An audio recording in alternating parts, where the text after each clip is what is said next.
Santa Coloma de Farners és terra vinculada al ciclisme. A les seves entranyes creixen diverses curses anualment, sent fixa des de fa un any la seva cita amb el ciclocròs.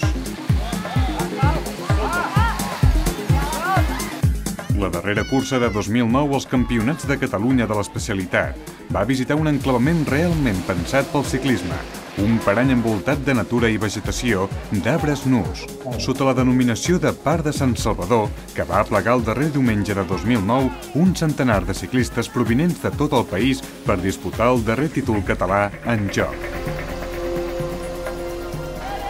Lluny queden els campionats d'altres modalitats com la carretera, la pista o el BTT, tot visitant la geografia catalana des de Falset a Barcelona, passant per paratges muntanyosos de Port-Ainé. Amb el ciclocròs s'estava escrivint el darrer capítol del 2009 ciclista. Sobre el taulell, els primers pels juvenils, cadets, veterans i les noies. El circuit, els viratges i les rectes humides vivien diverses curses en una mateixa. Una serp de ciclistes voltejant la sort per mantenir-se tot de peu en trams, com la riera on els ciclistes havien de travessar un petit riu fins 4 cops per volta.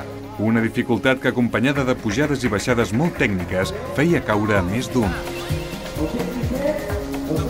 En l'aspecte competitiu, destacar la gran victòria de la jove Mercè Pacios a la categoria femenina, una simpàtica biker sabadellenca que porta una temporada hivernal amb molts importants triomfs. Aquest darrer signat sobre una corredora que sempre és referència a Catalunya, Sandra Santanyes. La cadet Ana Ladero fou l'única a la seva categoria. A la lluita de veterans, dues llegendes d'aquest esport, Bernat Del Pino i Francesc Sala, van protagonitzar el duel pel títol amb èxit pel primer. A veterans 40, Miquel Bor sortí victoriós del seu pols amb Xavier Martí. Les proves de juvenils i cadets van esdevenir també emocionants. A la primera, després d'un bon inici de Cristian Stals, Joan Aguilera va prendre la primera posició per mantenir-la fins al final en menys d'un minut sobre Àlex Raya i el mencionat Stals. La prova cadet fou per Daniel Serrano amb molta claredat, 1 minut 40 sobre Lluís Cortadellas i més de 3 abans de Marçal Martorell. Entre cursa i cursa, l'extraordinari ambient arran de cita es feia nota. Un bar amb botifarrada inclosa i les tertúlies feien més curt el temps d'espera per la sortida de les categories absolutes.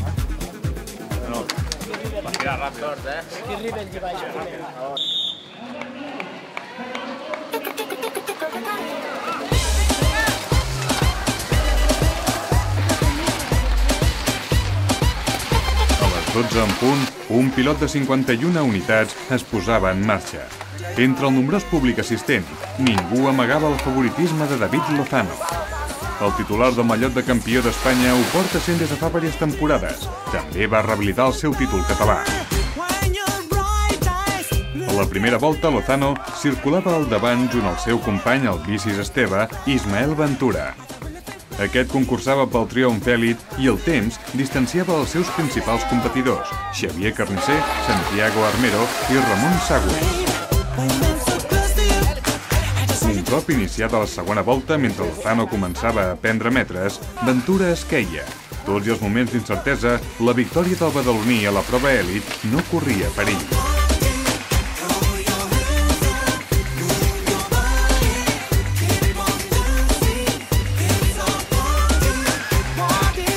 A partir d'aquí, exhibició final de David Lozano que deixava bocabadat al públic al superar els obstacles sense baixar-se de la bicicleta.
final Lozano va arribar amb menys d'1 minut sobre Ventura i 5,40 sobre el segon millor sots 23, Xavier Domènech. El concurs pel segon esglaó al podi èlit fou emocionant fins al final, perquè les voltes passaven i el trio Armero-Carnicer i Segués es mantenia compacte fins que al final Armero va prendre uns petits metres que li donaren la plaça d'argent. Una carrera dura però molt entretinguda, sempre molt divertit i molt relliscós per les pluges dels últims dies i molt content, ja tocava. La temporada catalana 2009-2010 de ciclocròs català ha estat una campanya de 6 curses entre novembre i gener. Mentre la majoria del món del ciclisme descansa, aquesta modalitat manté viva la flama entre praderes i camins enfangats. La Copa Catalana d'enguany ha visitat Sant Joan d'Espí, Lleida, Bellpuig, Santa Coloma de Farners, Raïmat i Sant Julià de Vilatorta, localitat usonenca que s'estrenava al ciclocròs. Pel mig, a més, cal sumar les actuacions dels nostres fora del territori català. David Lozano ha estat el guanyador de la Copa d'Espanya sots 23, mentre que José Antonio Hermida va guanyar 3 mànigues en èlits. Tots dos, a més, van participar a Bèlgica amb la selecció espanyola en curses de caràcter internacional. Però a més de Lozano i Hermida, Armero i Carnicer, sense oblidar Santanyes i Mercè Pacios, han aconseguit excel·lents fites pel nostre ciclocròs. Fites que parlen de la gran salut d'una modalitat que any rere any deixa els primers èxits de la temporada catalana de ciclisme.